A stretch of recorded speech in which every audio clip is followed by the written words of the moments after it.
Okay dear students, अभी हम लोग कल जो पास्ट इंडिफिनिट देख रहे थे, पास्ट इंडिफिनिट टेंस। कल हम लोग अफर्मेटिव सेंटेंस पढ़े थे, आज हम लोग नेगेटिव सेंटेंस देखेंगे। ओके, क्या देखेंगे? Negative sentences. बोलिए सब कोई, नेगेटिव सेंटेंसेस, नकारात्मक वाक्य जिसमें कि नॉट रहे यानी नहीं रहे, है ना। तो इसमें जो होता है वो स्ट्रक्चर होता है सब्जेक्ट और उसके बाद डीड लगाते हैं, सब्जेक्ट प्लस डीड। देखिए जब हमने अफर्मेटिव देखा था उसमें subject plus verb two plus object था, इसमें हम अलग से डीड लगाते हैं। ओके, ये डीड जो है ना एक ही टेंस में लगता है, वो है पास्ट इंडेफिनिट टेंस। इसी में डीड का प्रयोग होता है और वो भी नेगेटिव, इंटेरोगेटिव, ये सब में प्रयोग होता है, अफर्मेटिव में नहीं होता है। ठीक है, तो यहाँ पे सब्जेक्ट के बाद डीड लगाएंगे, उसके बाद नोट लगाएंगे और उसके बाद वर्ब वन और उसके बाद ऑब्जेक्ट। बच्चों ये डीड प्लस नोट को हम डिडंट भी लिख सकते हैं। क्या लिख सकते हैं? देखिए डीड प्लस नोट, तो इसको लिखेंगे डिडंट। क्या लिखेंगे बच्चों? सब बोल रहे didn't, didn't, didn't, didn't, didn't, did plus not, didn't, do plus not, don't. तो हम अभी यहाँ पर डिडंट का प्रयोग करेंगे। जैसे उदाहरण लेंगे, मैंने उसे नहीं देखा, मैंने उसे नहीं देखा, तो आई did not see him. Okay, मैंने का क्या होगा?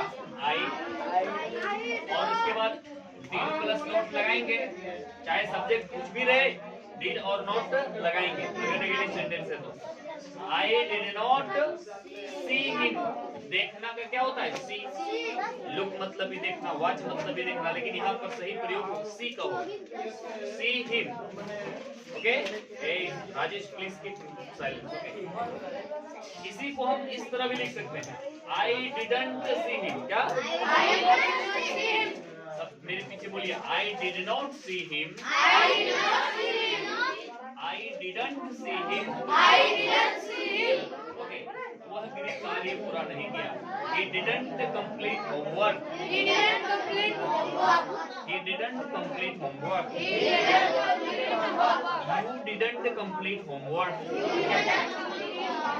I didn't complete homework. We didn't complete homework. Third sentence, वे लोग नहीं समझे, वे लोग नहीं समझे, तो they didn't understand। समझना का अंडरस्टैंड होता है डियर स्टूडेंट, और यहाँ पे they didn't understand लगेगा। फिर वह भोजन नहीं खाया। Mister Gaurav Kumar, mister Gaurav Kumar please keep silence. वह भोजन नहीं खाया। He didn't eat food. मैंने चोरी नहीं की। I didn't steal. I did not steal. हम लोग नहीं जानते थे। We didn't know. मैं नहीं जानता था। I didn't know. तुम नहीं जानते थे। You didn't know. वह नहीं जानता था। He didn't know. वे लोग नहीं जानते थे। They didn't know. तो बच्चों इस प्रकार से नेगेटिव सेंटेंसेस जो है ना, इसमें डिड और नॉट का प्रयोग होगा। Okay, clear? कितने लोग नहीं समझे? Lift your hand if you did not understand. I will make you understand again. Okay? अभी इसको भी आप अंग्रेजी में कैसे बोल सकते हैं? मैं नहीं समझा, मैं नहीं समझा। I didn't understand. बोलो, I didn't understand. कितने लोग नहीं समझे वो अंग्रेजी में बोलो, I didn't understand। यानी सब कोई समझ गए। अगर आप समझ गए तो बोलो I understood। I understood। Okay. So अभी हम लोग इसका इंटरोगेटिव सेंटेंसेस देखेंगे। क्या देखेंगे बच्चों? Interrogative sentences. तो डियर स्टूडेंट्स, अभी हम लोग इंटरोगेटिव सेंटेंसेस देखेंगे। What interrogative sentences? बोलिए। Interrogative sentences. और इंटरोगेटिव सेंटेंसेस दो तरह के होते हैं, मैं आपको पहले भी बता चुका हूँ। एक तो होता है यस नो टाइप्स और एक होता है WH क्वेश्चंस। ओके, तो अभी हम लोग दोनों देखेंगे इसमें। इधर हमने यस नो टाइप्स क्वेश्चन को लिया और इधर WH क्वेश्चन को लिया। तो इसका स्ट्रक्चर होता है डियर स्टूडेंट्स, डिड शुरू में लगाया जाता है। जब भी यस नो टाइप्स क्वेश्चन हो तो उसमें हेल्पिंग वर्ब को शुरू में लिया जाता है। ये डिड यहाँ पे हेल्पिंग वर्ब है, इसको शुरू में लिया गया। डिड प्लस सब्जेक्ट, और उसके बाद अगर नोट है नहीं है तो नोट लगा देंगे, नहीं है तो नहीं लगाएंगे। उसके बाद वर्ब वन यहाँ लगेगा। मैंने देखा था असेंटिव सेंटेंस में, अफर्मेटिव में वर्ब टू लगता था पास्ट इंडेफिनिट में, लेकिन यहाँ पर वर्ब वन लगेगा। क्यों? क्योंकि वर्ब टू के बदले यहाँ डिड लग चुका है। ओके, अब यहाँ ऑब्जेक्ट लगेगा, फिर क्वेश्चन मार्क बहुत इंपॉर्टेंट है dear students, because this is interrogative sentence. तो क्वेश्चन मार्क लगाना बहुत जरूरी है डियर स्टूडेंट्स। ये देखिए, क्या आप समझ गए? क्या आप समझ गए क्या होगा? Did you understand? बोलिए।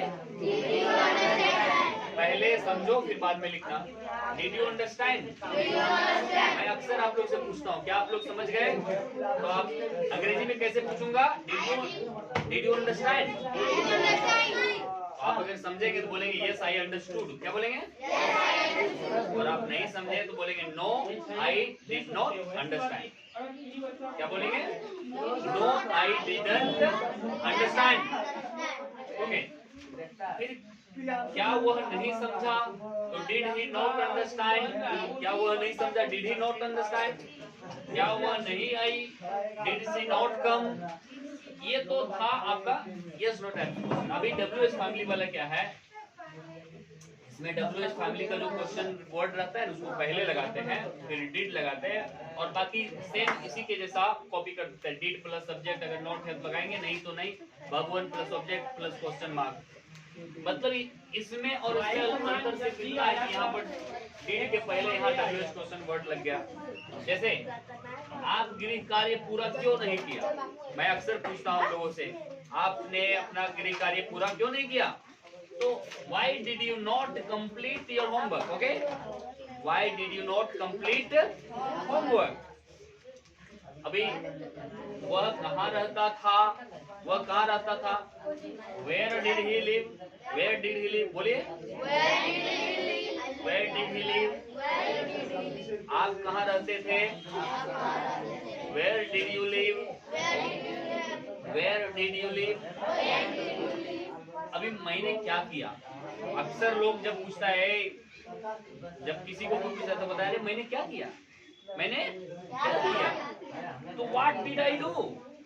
What did I do? कभी कभी होता है कि आपके पड़ोसी वाले लोग आपकी मम्मी के पास शिकायत करने आ जाते हैं, ए देखिए तोर बेटवा हमारे बेटवा के मारल को। तुमको पूछताछ के लिए बुलाया जाता है कि सुनो जी बाबू इधर। तो आप वहां पे पूछते हो कि मैंने क्या किया। आप बोलोगे व्हाट डिड आई डू? क्या बोलोगे? आप इंग्लिश में बोलोगे व्हाट डिड आई डू।